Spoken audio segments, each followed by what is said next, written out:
y'all, it's Nikki. Springtime in Texas means rodeo season, and starting on March 14th, Rodeo Austin will take over the Travis County Expo Center. Rodeo Austin is a not-for-profit that provides real experiences and gritty fun. We're talking a pro rodeo, one-of-a-kind concerts, a carnival, and a livestock show. Y'all, there is so much to do, and the best part? It raises millions of dollars for Texas kids. So come be a part of Real Texas Grit. Get your tickets today at rodeoaustin.com. That's rodeoaustin.com. See y'all there. Hey y'all, it's Nikki. I have to tell you about Tecovas boots. I finally have a pair and they're handmade, high quality, stylish, and comfortable. I even got them customized with leather stamping. The folks at Tecovas will help you find just the right pair. So swing by for yours at the Tecovas flagship on South Congress or their store at the Domain. Plus, good news, they just opened a new store in Georgetown at 709 Main Street for those of y'all that live a little further north. So come shop with me at Tecovas. That's TECOVAS.com. Don't go gently, y'all.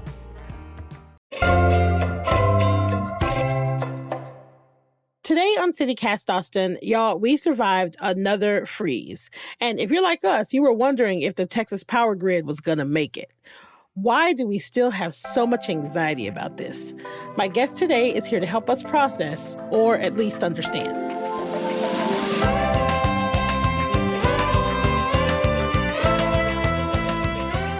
It's Wednesday, February 26th. I'm Nikki Devon, and this is what Austin's talking about.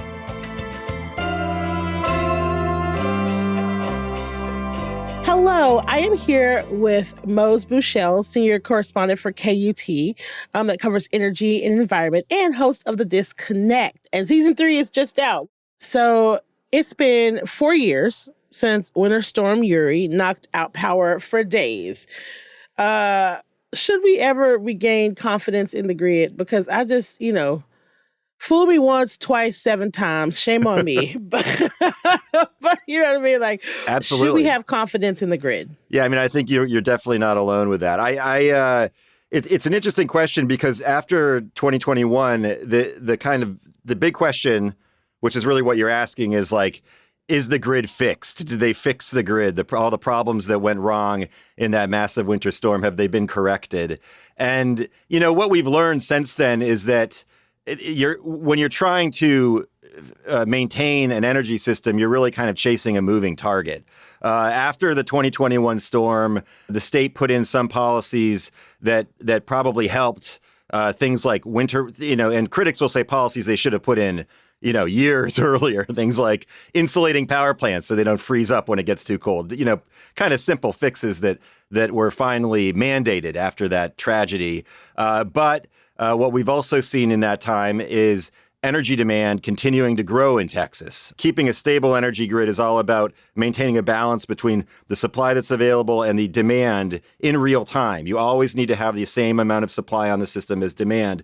And so since the blackout, there's not only been an effort to go back and try to fix some of the things that went wrong, not all of those things, I should add, were actually fixed, but also to keep up with growing demand. And that's really part of where the conversation is right now in the state is like, are we doing a good enough job of meeting that demand and where is it going? How quickly is it growing? Because it could be growing very quickly. You reported the problem in 2021 and it turned out it was natural gas, and we're doubling down, right? We're doubling down on doing way more of it. How frustrating is it for you to watch this? Is it like Groundhog Day, or are you hopeful, or are you frustrated at all? Within your question is really like the reason we came out with this new season of the podcast. When you look at the big blackout in 2021, one of the main contributors to that were problems with the natural gas energy system, right? Gas power plants had trouble in the cold. Gas supply lines, pipelines that run all around the state had problems delivering that natural gas. People often thought of it as an electricity crisis, but it was also a gas crisis, and that fuel did not get to power plants. After the blackout, people took a look at everything that went wrong, and it appeared to many that one of the places that a lot of fixes didn't happen were in that natural gas part of the energy system, right? People talked about trying to increase regulation and oversight of gas in the state, and that really didn't happen in large measure. They did do some kind of winterization efforts along pipelines, infrastructure fixes, but a lot of the kind of deeper regulatory fixes were basically abandoned. So you have that part of it, and that did frustrate a lot of people. But then you have what we already talked about in our conversation, which is the proposals that have now been coming out from state leaders to increase gas power plants, right? They look at gas power plants as one of the major fixes to make sure the grid remains stable into the future. And there is a lot of weight to that argument. Gas power plants use a resource that exists in the state, and they can be turned off and on. So if energy demand really skyrockets, you can crank them on, and that puts more electricity on the grid. There are obviously also environmental questions and climate change problems that a lot of people have with that solution. But if you're going to pursue that as a policymaker, one of the things we get into in this season of the podcast is you should probably take a look at where it went wrong and really make sure you went back and fixed some of those problems. Right. Because if part of the problem is gas supply and you're doubling down on gas, you want to make sure that those problems have been fixed for the next huge winter storm, and I know it's gotten cold in the state since then, but we've not had anything like Uri. True. But recently ERCOT released a model that shows that we could run out of power next year. So I'm like, come on, man. It's like, what are we doing? Why are you scaring us like that? What's going on? I'm going to give you a little background on that. It's been, a winter with a few big cold fronts coming through that have been kind of nerve-wracking, right? ERCOT, right before the anniversary, the day before, if I'm not mistaken, of the anniversary of the 2021 blackout, releases this essentially an assessment. And, the grid operator, that's ERCOT, does this periodically. They want to provide these assessments of where we could be going. Within this report, it looks at different scenarios. And among those scenarios, it includes situations in which we, like you said, we could run out. We could be short of energy by next year, is what they say in some of these more extreme scenarios.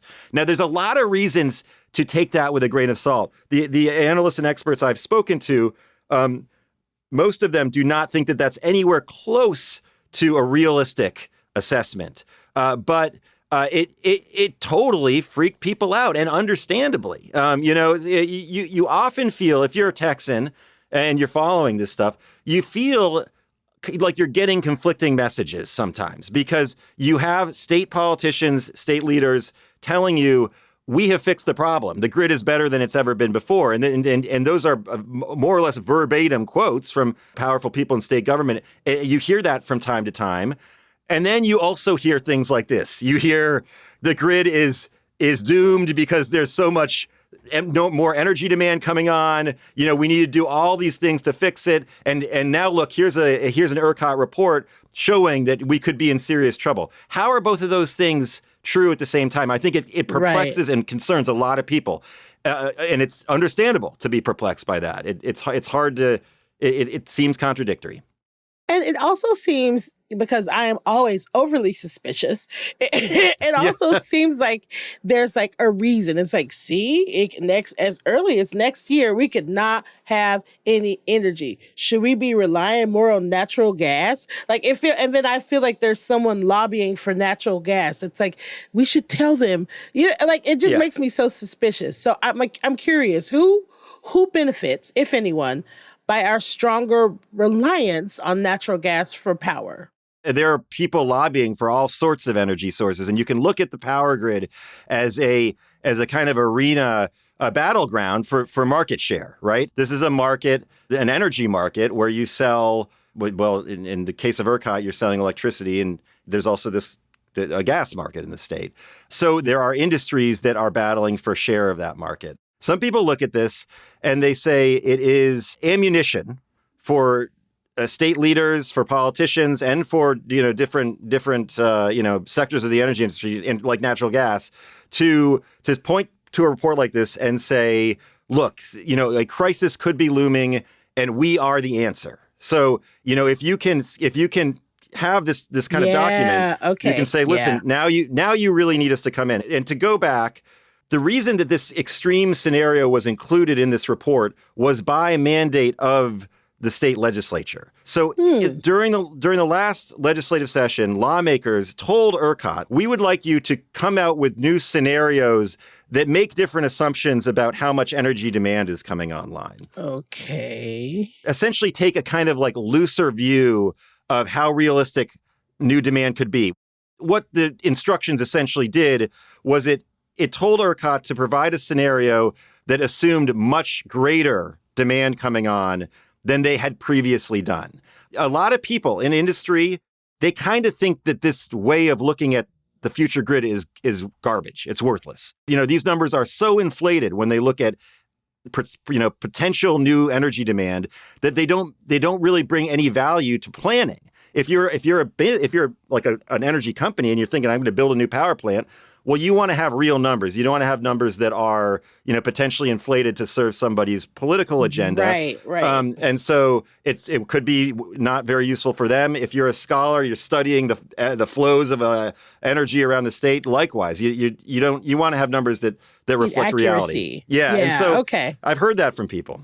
Yeah, that makes more sense. So then that makes me wonder: are we ignoring other sources of energy at this point and putting all of our eggs in the basket of natural gas? Right. Yeah. Or are wind and solar also on the table? Oh, I mean, they're very much on the table, and that's kind of like what I was saying about the idea of kind of a battle over market share. Wind and solar have been, and battery storage have just been skyrocketing in the state of Texas. Some of this just simply has to do with the way that our grid is set up. The way the state grid of Texas is a state power grid. Unlike any other state in the lower 48 states, we have our own grid that we run by our own state rules. And in Texas, running it by your own rules kind of means that there are fewer rules. So it's very it's very easy to build new power supplies here in the state, much easier than in other parts of the country.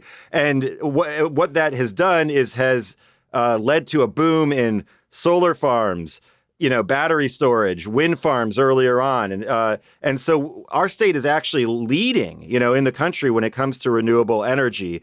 That's crazy. Yeah, it's remarkable how much renewable energy gets on the grid. We just recently broke some new records for things like solar energy as far as its share of the grid are concerned.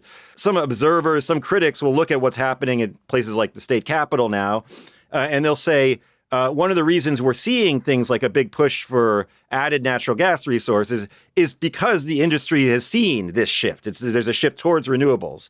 Now, I don't want to discount there is a live debate over how much we can go all renewable, for example, on a grid, right? Some if you're trying to decarbonize, you're trying to fight climate change, you want to get as many non-carbon ways of generating energy on the grid as quickly as possible. But most people say that you can't go, to 100% yet, right? You still need some, they use the word dispatchable. You need some energy generators you can turn off and on. And so the answer, again, in Texas, and increasingly, I think, across the country, is that natural gas can fill that role. Renewables are on the table. Renewables are huge in Texas. And the question is, how much of that are you going to use against or in conjunction with more traditional power generators?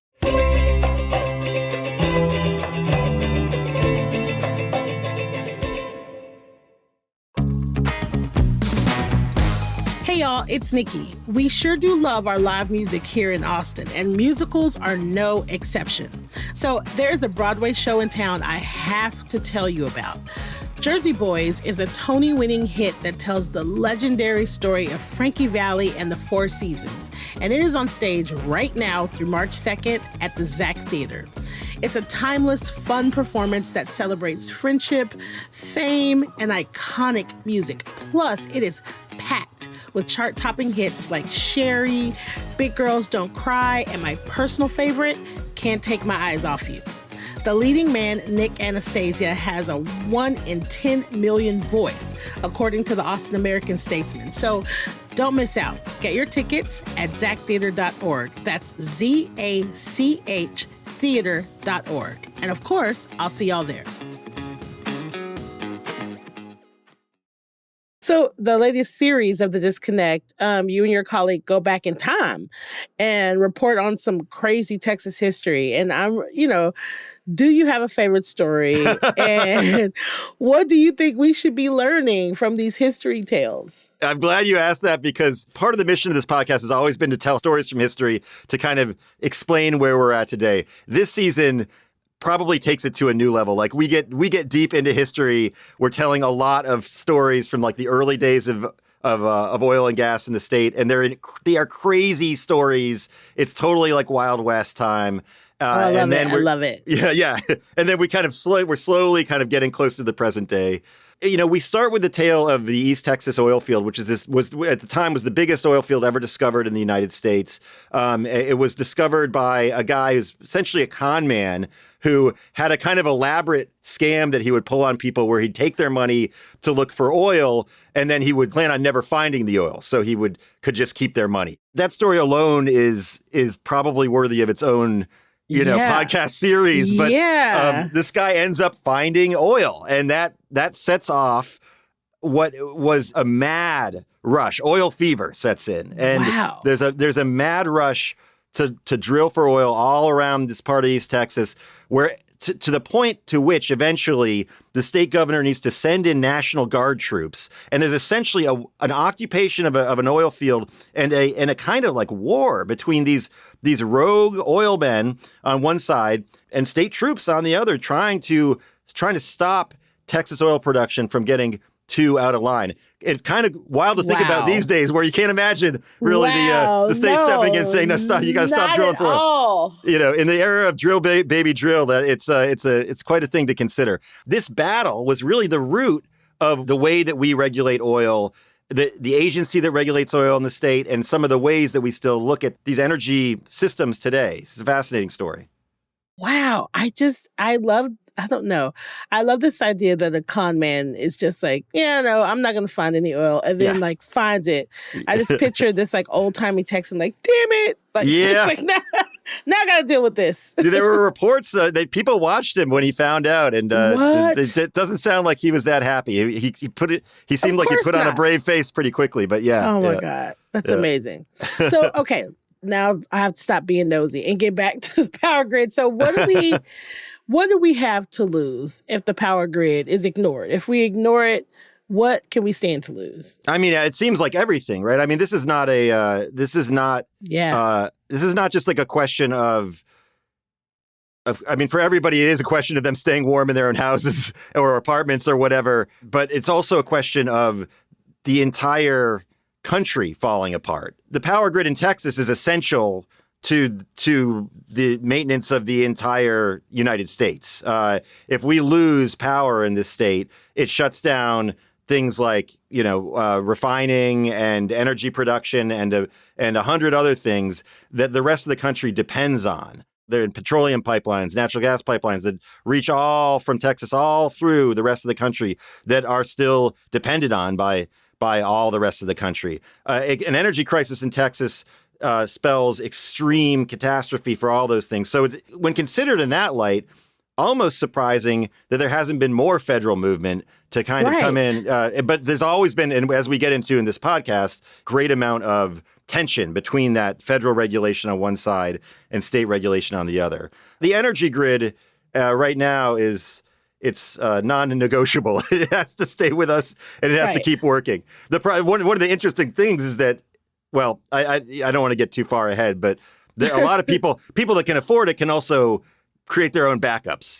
They can create their own ways of getting energy. So, okay, I read recently along these lines about a bill that's been filed to require Texas to connect to the Western U.S. power grid. Like, is that the best fix? Yeah. So the history of energy and the history of electric grids is really like the history of interconnection in a lot of ways. Like if you go all the way back to the beginning, you have these smaller electric systems, local systems in cities and towns that maybe power lights or streetcars. And actually, in Texas, a lot of it was for making ice initially, because it gets so hot here. It's interesting. Oh, like ice making okay. was a big use for early electricity. And these systems found that they could become more and more reliable and operate more efficiently the bigger they got. And the bigger a power grid you have, the more you can move that energy around to where it's needed, when it's needed. This has been a huge benefit for the state of Texas because we're such a big state. And so we can operate our own grid in part because energy might be needed in one part of the state earlier in the day, and then it's not needed as much. That energy flows somewhere else later in the day. This is just kind of an example of how it works. It moves around, and the ability for it to move larger distances increases the reliability of the system. Oh, okay. People that look at the Texas grid, they say, we could have been benefited by being more connected in 2021 than we were, because there were moments during that week of crisis when we could have brought in more energy from other parts of the country to start getting our lights back on faster. Yeah. That's behind that push. Now, the opposition to interconnection has a long history. There's just been a lot of animosity and tension between Texas and the rest of the country, for a lot of reasons. But energy is no exception. And essentially, by maintaining our own power system, we maintain regulatory control over it. The concern on the part of a lot of Texas policymakers, and most importantly on the part of, I think, of Texas, some Texas industry, is that handing over regulation to the federal government, could endanger, on the part of Texas policymakers, the state sovereignty, on the part of industry, endanger their business models. They have this sandbox they're playing in, and they know the rules of the game. They probably have a lot of political influence, over state leaders. All that shifts when you start looking at putting it in the hands of people in Washington, D.C. And so there's been it's always been a non-starter in the state. I mean, the idea of connecting the grid it's like an impossible mountain to climb, although 2021 did, reignite that question. And as you said, Texas politicians saying it's time to seriously consider this. I know Greg Casar, U.S. Congressman Casar, is one person who has introduced such a bill. Yeah, Texas is always going to want to do what we want to do. So right, yeah. So that this is no exception. Yeah. Yeah. Okay, that doesn't surprise me. So you mentioned this really briefly earlier about people being able to find their own ways of energy. But as I understand it, if people install a home generator as a backup, they got to get Austin Energy to connect it. Do we know how many people have requested this connection? Does this work? Why do they have to ask Austin Energy? So it's a great question, and there are different kinds of generators. Most probably the simplest kind is going to just be a gas or diesel generator that you can buy. You fill it up with the fuel, and you let it rip. And it creates electricity for you when you need it. Sales of those things went through the roof after the 2021 blackout. They are so common now. It is remarkable to me. I go out as a reporter every time there's an outage in the city, every time there's a weather emergency. That 2022 ice storm that knocked out power for so many people, that was a local kind of Austin issue. Walking around the streets, you probably had the same experience. You'd hear those things going, It seemed like every other house had one all of a sudden. Yep. A lot of that, I go up and I talk to those people, and they say, I got one after 2021. And every time there's an outage after that, whether it's a local Austin Energy issue or, heaven forbid, another state grid issue, it's a vindication. You think, well, that was money well spent because look, it's happening again. Those types of generators, you can just kind of get off the shelf. There's another kind of generator. It's more reliable in that you don't need to go out to the gas station and get fuel for it. It hooks up to the natural gas line on your house. And these things have also become wildly popular. And you will see them, if you know what to look for and you're walking around, sometimes you'll see them on the front of houses. They kind of look like a big box, almost like an AC condenser unit. These things are hooked up to the natural gas line that runs into people's homes, and they can be programmed to detect a power outage. So the second the electricity goes out to your house because of an outage, whether it's a squirrel that bit a power line, or it's a bit, whatever it is, that type of generator is going to kick on and start producing electricity for your home with the natural gas from the natural gas line as fuel. Those units require city approval because obviously you're getting in, you're tinkering with all these systems that you need to pay close attention to. And so, reporters have gone out since 2021 and looked at those records. And indeed, also no surprise, like you said, Nikki, sales of those things started skyrocketing after 2021. Every time there's another big outage, it's like a fail-safe for people that have it. They're expensive, they're not like they're just not for everybody. But it's considered like a kind of high level of home resilience now that you can install. Okay, but we're in Texas, right? Yeah. So, probably a lot of people can afford. So what happens with those if the winter storm causes another natural gas emergency? Then you're out. It's out. Absolutely a great question. Residential gas is like a priority. So gas going to people's homes is what they want to make sure continues because it can still be useful as a heat source and still have hot water. So these units get the gas from those residential lines. And so they will create a greater strain on that gas supply as they generate electricity just home by home. So further down the line in terms of who will get gas are electric generators, power plants. And so, people have raised concerns, again, going all the way back to 2021, that increasing home use for gas could cut into power plant use for gas. Exactly. Everything is a battle for this resource when you start looking at it this way, right? And the question of who ends up getting it and who doesn't is an important one when you encounter extreme scarcity, which is what we have in these energy crunch situations. That's a little concerning because does that mean that if you do have this gas generator, you're still fine because they're thinking residential is more important? Yeah, as long as the gas supply to your home is not interrupted. Yeah, and so only if you can afford it would you have this option. I didn't do this, but I've seen news reports that looked at city maps of Austin, like where they're going in, and they are going in way more in West Austin. The leafier and wealthier parts of the city is where you're seeing more of these units getting installed. Wow.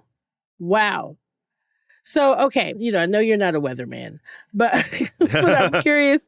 I'm curious about because it seems as if the way things are going, another storm is going to happen. Something similar. We got so far so good this year. Nothing like that has happened. We've got crazy temperatures, but nothing near what it was. But do you feel like we are actively moving towards preparing ourselves and being ready when this happens again? I mean, I think that some things have been changed to probably make it less bad of a energy crisis. You can look at ERCOT's own assessments insofar as you consider them valid to answer that question. I think it was November, ERCOT said if a storm of the same magnitude as the 2021 storm happened, there's still about an 80% chance that there would be, power outages, blackouts in the state of Texas. There's no question that we would still have power outages. I guess the question is do they last for days? How long do they last? And I think that when you look at the way the grid has been operating in some of these less extreme scenarios, we are seeing a little bit more of an energy cushion as energy demand skyrockets in the cold. So that is reason, I think, to feel a little better. We're seeing a lot of that increasingly from batteries, things that sources of energy that the state has not necessarily been trying to encourage. But some of these other types of energy are coming online and really kind of filling in some of that gap when demand gets really high. But to answer your question more generally about the weather, about the climate, there is still a debate about the degree to which global warming and climate change increase extreme cold fronts coming down to Texas. It's an open area of inquiry. But what is true is that we have seen way more of these types of freezing weather events in recent years than was common. There was an ERCOT meteorologist who presented about this again sometime before this winter. I'm pretty sure it's something like 5 out of the last 8 years. We've had everything from something as extreme as 2021's Uri that led to the blackout to events more akin to like what we've seen this winter, which have brought days of freezing temperatures and then sometimes maybe creeping up into above freezing, but real cold spells, at least by Texas standards. This is all happening while the state warms on average. So like what we're getting is this kind of unnerving weather pattern where you can be out in your shorts. You're like, this feels weird because it's January or it's February. Right. And then 2 weeks later, you're in the North Pole, and a power system and really basically an entire state has to prepare for both of those things. And that's not easy to do. So is there anything else that we should know about this latest season of The Disconnect that I didn't ask you? It's been a real like labor of love for myself and others who have worked on it. This stuff can be like nerve-wracking, I think, for Texans, and it can be so confusing. And there are all these weird words people use to describe how this works. There's all this science and engineering involved. There's all this weird financial stuff involved. Yeah. And what we do is we just make it make sense, and we do that through telling really cool and sometimes hard to listen to, but sometimes also entertaining stories about energy. It's something I'm really proud of, and I hope that people can take something from that, especially as all this remains on all of our minds. It's not just a Texas story, but it's something that we're feeling acutely here in Texas. Mose, thank you so much for being here with me today. This is great. I really enjoyed it. Yeah.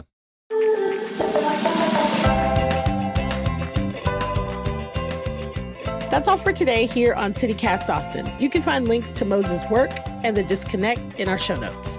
If you enjoyed the show, why not tell a friend, rate the show, leave us a review, and subscribe to our Hey Austin newsletter. We'll be back tomorrow morning with more news from around the city. Bye, y'all.